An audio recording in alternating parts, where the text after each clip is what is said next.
Silver, the star performer of the year, up just over 140%. Silver closed around $71 an ounce. I think this skepticism is very bullish for silver. I don't think the action over the past week looks anything like what we saw in 1980 or 2011. But more significant, the move didn't stop at the $50 resistance. It paused there, but then it blew through 50 and went all the way up to 84. That is a massive breakout. This is not a blow off top. This is a breakout of huge resistance that goes back to 1980. The support for silver is around 70. It's not 50, it's 70. Right? 50 is gone. The opportunity to buy $50 silver doesn't exist anymore. And that is the reason that I was pounding the table to buy silver way before it got to 50. I was telling everybody on my podcast that once we went through 50, we were going to make a quick move up to 100. And my forecast was $100 silver by next year. And we're certainly on track to get there, finishing this year above 70. I mentioned this too on my space. The dollar was bottoming out after losing 2/3 of its value. We had a major dollar bear market from 1970 to 1980 where the dollar got killed. That's not happening now. We're not at the end of a dollar bear market in 2025. We're at the beginning. And then Steve Leisman says, yeah, nobody saw this coming. I can't think of a single person who was pounding the table to buy gold or silver at the beginning of the year. Yeah, he can't think of a single person because none of the guests on CNBC were smart enough to be pounding that table. But I was pounding it as loud as I could. And the Bitcoin ETFs were down just over 7.5% on the year. Even though the NASDAQ was up over 20% and gold was up over 64%. The low price of the year for strategy happened today. Strategy was down 47.5% on the year, and it's 67.5% below its peak 52-week high. Now, strategy is not in the S&P 500. But if it was in the S&P 500, it would be the sixth worst performing stock in the entire index. Get rid of your Bitcoin above 87,000, or it's still a very high price, and get into the breakout. Buy the breakout in silver. I don't think gold's going back below 4,000. I think maybe 4,200 could be the support in gold. But I think that we're not going to see gold below 4,000 in 2025. I think we're going to see it above 5,000. We may even get to 6,000. 2026 will be a year of disappointment, with a weak economy, strong inflation, and a collapsing U.S. dollar creating a perfect storm for precious metals. He advises viewers to sell Bitcoin and buy the silver breakout, predicting $100 silver and $5,000 to $6,000 gold. The analysis concludes that dollar hegemony is ending, and a major reallocation from crypto and U.S. assets into global markets, commodities, and mining stocks is imminent. Both camps are going to be wrong. The economy is going to be weak. Inflation is going to be strong. And that is a toxic combination. I think we could have a major crisis in 2026 as this whole thing plays out, because as inflation rears its head and the Fed continues to cut in a weakening economy, and we see not only the impact of inflation on consumer prices, but the delayed impact of tariffs, because there is no way that tariffs are not going to filter through to the consumer, where we're just going to see consistent gains, I think, in gold and silver prices that are going to accelerate as we start to see the US dollar really weaken against its fiat competitors. That's going to put a lot of upward pressure on both consumer prices and long-term interest rates in the United States, which is going to pressure the Fed to do something about it, to try to buy those bonds, to try to artificially suppress those rates, interest rates, mortgage rates that would otherwise be going higher. So it's just going to be a print fest and anticipation of the midterms. So it's going to be a weak dollar. It's going to be strong gold and silver prices. Not really sure about the overall U.S. stock market. They didn't move up nearly as much as they should have, given the incredible rise in gold and silver. I think that's going to happen next year. I think as good as 2025 was for precious metals mining stocks, I think 2026 will be even better because this is going to be the year of the earnings beats. This is going to be when these companies report these phenomenal blowout earnings, share buybacks, higher dividends, and this is going to grab the attention of the Wall Street analysts, the investing public, especially with a collapse in crypto, because Bitcoin was stealing gold's thunder for the last several years. It got all the headlines, all the attention, a lot of money that might otherwise have gone into gold and silver mining stocks went into Bitcoin ETFs or strategy or stuff like that. But as the bloom comes off that rose, or the tulip, better way to describe it, but as the bloom comes off that crypto tulip, I think a lot of money that got distracted is going to go into the precious metal space. Peter Schiff declares the historic breakout in silver is real and just beginning, emphatically dismissing comparisons to the 1980 or 2011 blow-off tops. He details why this is different.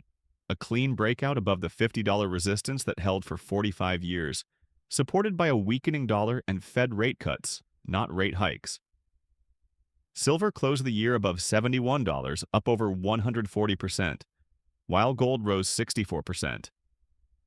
Schiff reveals that mainstream financial media like CNBC ignored this call, instead touting Bitcoin, which underperformed drastically. When everybody expected it to go up. Now, if something doesn't go up when everybody thinks it's going to go up, that's a pretty good indication that it's going to go down, right? Because if a market doesn't react to good news, right? And you couldn't have gotten more good news than Bitcoin got. So if a market can't go up on good news, that means all that good news is already priced into the market. So anything that can possibly be good is already factored into the Bitcoin price. And that means all that it can do is go down. And I think Bitcoin is going to have a much, much weaker year in 2026 than it had in 2025. Well, now the Fed is going to be cutting interest rates. And not only is the Fed cutting interest rates, it just went back to quantitative easing, even though it hasn't officially acknowledged that that's what it's doing, because it's pretending that QE is not QE. But, it doesn't matter what they want to pretend. I don't care what they say. I look at what they do. And so it's a very different situation. And by the way, the fact that the Chinese yuan is so strong this year proves that China is not eating our tariffs, which is exactly what Donald Trump promised. Because if you go back and listen to the rhetoric, the reason that they claimed that China was going to eat our tariffs was because the Chinese currency was going to drop substantially. And so it was going to be a strong dollar and a weak yuan that was going to enable China to eat the tariffs. But the Chinese currency has gone up, not down. So not only are the Chinese not eating our tariffs, but we have to pay our tariffs in addition to the weak dollar adding another 5% in the FX on top of the tariffs. So China is winning this trade war. And by the way, yes, Chinese exports to the US are down about, I think, 30% or something like that this year. So yeah, China is selling less products to America. Why? Well, because Americans can't afford to buy them as much because the prices have gone up. Obviously, if the price of Chinese goods had not gone up, then you wouldn't see a big decline in exports to the United States. The only thing that explains why Americans are buying fewer Chinese products is because they're more expensive. So King Dollar is being dethroned by gold. And when gold is sitting on that throne, that is a major change for America. We no longer have the exorbitant privilege of creating dollars out of thin air and then spending them around the world and buying all the things that we don't make.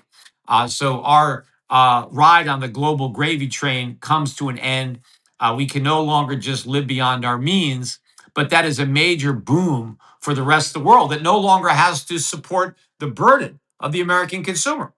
Right? The world now can reclaim its productivity, can consume what it produces, and invest what it saves. Instead of loaning its savings to the US government to blow it on consumption, those savings could be invested productively in their own economies, which is why I'm so optimistic, particularly on the emerging markets, which I think could be the stock market story, other than precious metals and energy. By the way, energy was really beaten down. Oil was down on the year. Energy stocks were down, but I think they're not out. I think they're going to be a great buy. Energy, emerging markets, commodities, all commodities, especially precious metals related investments, I think are all going to have a great 2026. So I'm very optimistic as an investor because everything is lining up to favor the way I have my investments allocated.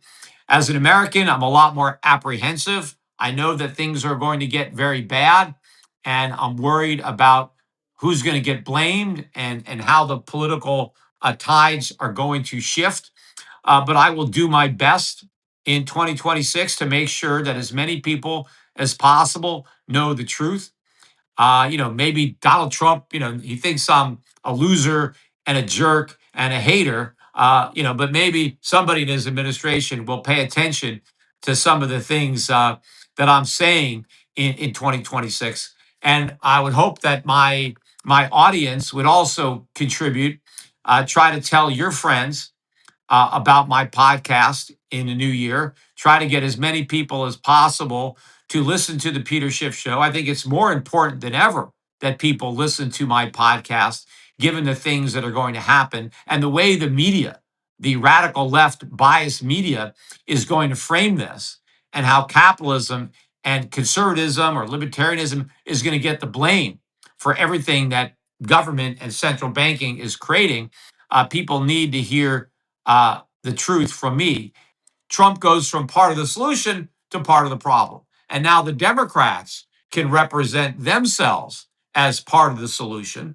And I think it's going to resonate, especially since the party in power almost always loses seats in a midterm, but especially when you have a weak economy, but not just a weak economy, but when the president promised the moon and delivered nothing. And in fact, what makes voters more angry is when they're being told how great the economy is and how dumb they are for not recognizing it, right? Because that's why Trump got elected in the first place. The media was trying to cram this narrative down the throats of the voters, and so were the Democrats, that the economy was good. And they kept saying, there's a disconnect here between the polls, the voters, and the economic data, right? The economic data is good, but people are unhappy with the economy, and the American business pays it. Well, where's the American business going to get the money? How's it going to cover the added costs? Well, it can lay off some workers. It can not make some investments that it might otherwise have made, cut back on other spending, but all of that is going to be borne domestically by the US economy. So a lot of stuff is going to be happening negative in 2026, leading up to the midterm elections in the fall of 2026. Massive amounts of political pressure on the Fed to slash interest rates and to expand its quantitative easing program. I think not only is it going to expand the size of the program, but it is going to go out to longer dated maturities, because the bond market ended the year, the yield on the 10-year is still north of 4%, north of 4.1%. The yield on the 30-year is not that far below 5. despite the fact that we've had all these rate cuts, I think we're going to continue to see a lot of pressure on long-term yields, especially too when you look at what's happening where the yield on the 10-year Japanese government bond ended the year above 2%. I think we're going to see a big rise in the 10-year JGB. In fact, I think sovereign credit all around the world in Europe and Asia is going to get more expensive. So bonds worldwide are going to go down. This is a global bear market in bonds, pushing up yields in the United States. Next year, the US national debt is going to go through $40 trillion.